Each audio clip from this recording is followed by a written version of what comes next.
Hello class, this is your introduction for the solution and dilution activity. We basically have 4 sections we need to complete. The first 2 sections you can do this week before you get your lab kit, and then the last 2 you can do with the lab kit. So let's get started with the pre-lab questions. These 3 vocab words are in bold. Avogadro's number you can Google or you can get it from the textbook. And then the answer to this question is also in bold down here. So that's the first section of your pre-lab. You can do that right away. Your second section is the safety data sheet for hydrochloric acid. We're going to do a simulation about hydrochloric acid, and so you need to know the safety rules for it. So go to this website, control click to follow that link, or just copy paste, if you search for HCl on that website, it'll probably give you many concentrations. Just use 1 molar. So everyone's looking at the same SDS.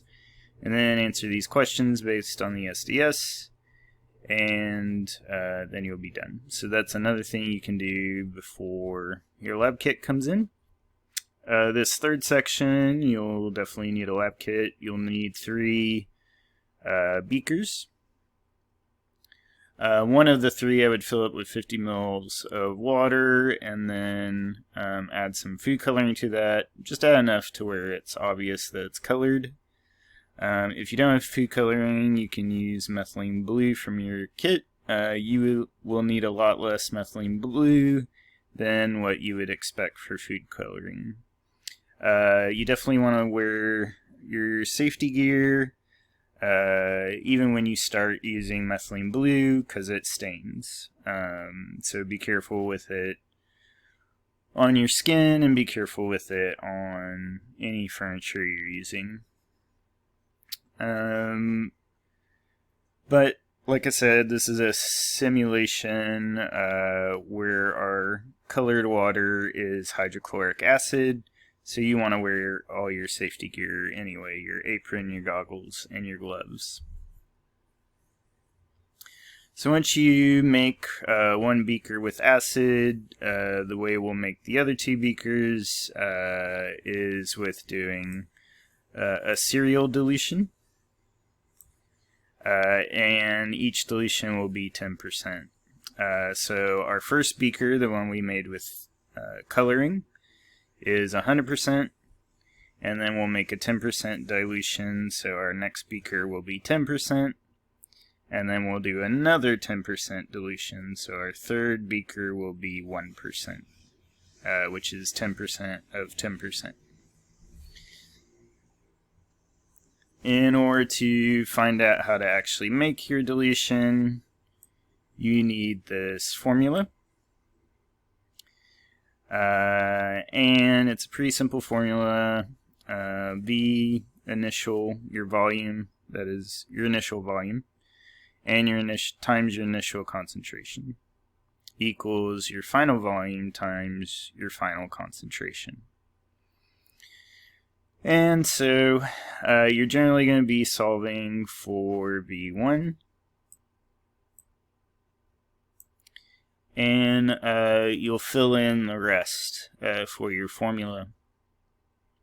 Now they do a little bit different in the lab, but I'll show you another way of doing it. It's the same math, so you can use either method, whichever makes more sense to you. In the lab they assume your 100% hydrochloric acid is 1 molar, and then they do a 10% of 1 molar. The way I would do it, I would assume that your initial acid is 100% concentrated. So again, we're going to solve for V1. our initial concentration is 100%, but we're going to use the decimal form of that, which is 1.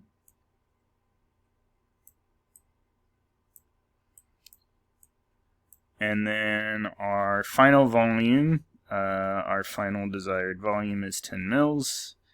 So our final volume is 10 mils.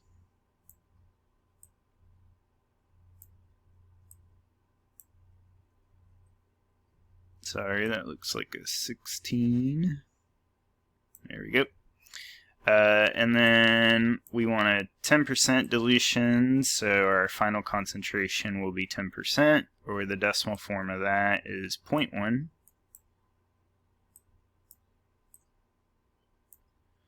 And so that's our equation. We have to solve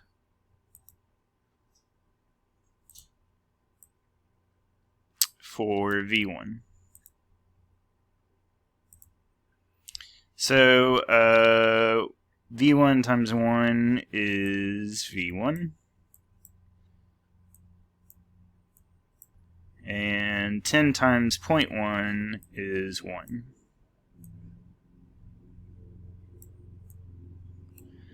So our final answer for V1 is 1 mil. And now we need to do a short calculation to find out how much water. I say V1, it's VI, your initial volume. So we're going to subtract our final volume minus our initial volume, and that'll give us how much water we need.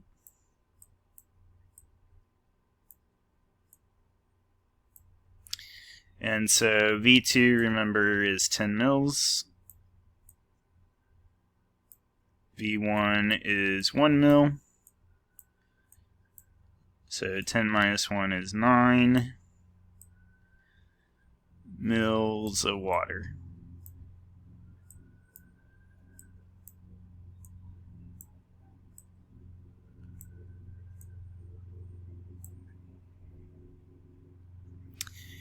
And so that's all we need. We'll add 1 mil of acid, which is our colored water, to 9 mils of water, because we always add acid to water. So you'd measure out your 9 mils of water, add it to your second beaker, and then add 1 mil from your first. And that'll be your first dilution. So here's your first beaker.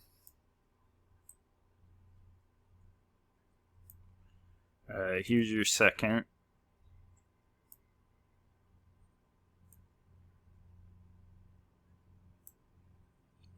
And here's your third.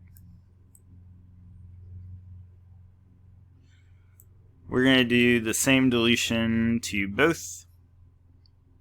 Your first one will be a little bit more full, because I said to do 50 mils, but it still won't be very full. And then in your second beaker, again, we're going to add 9 mils of water.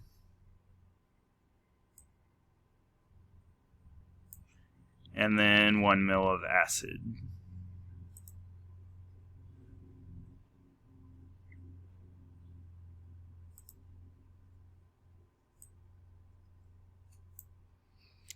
And always add acid to water, so do your water first. And then you'll mix this up, and we'll do the same thing in this beaker.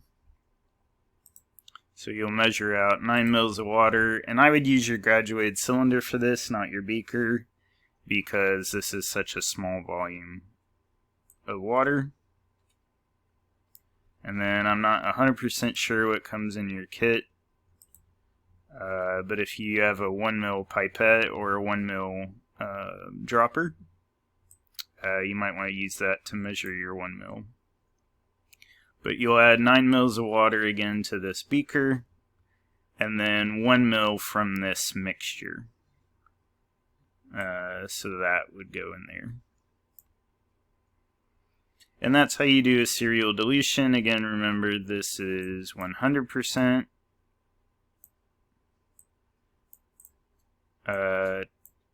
And then we're doing a 10% dilution, so 10% of 100 is 10%.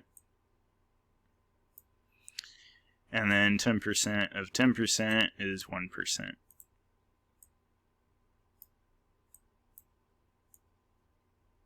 And this is a common serial dilution we do in labs.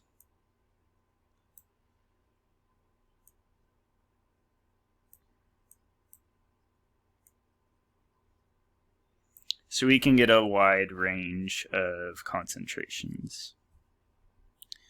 Alright, let me pause this and clear it.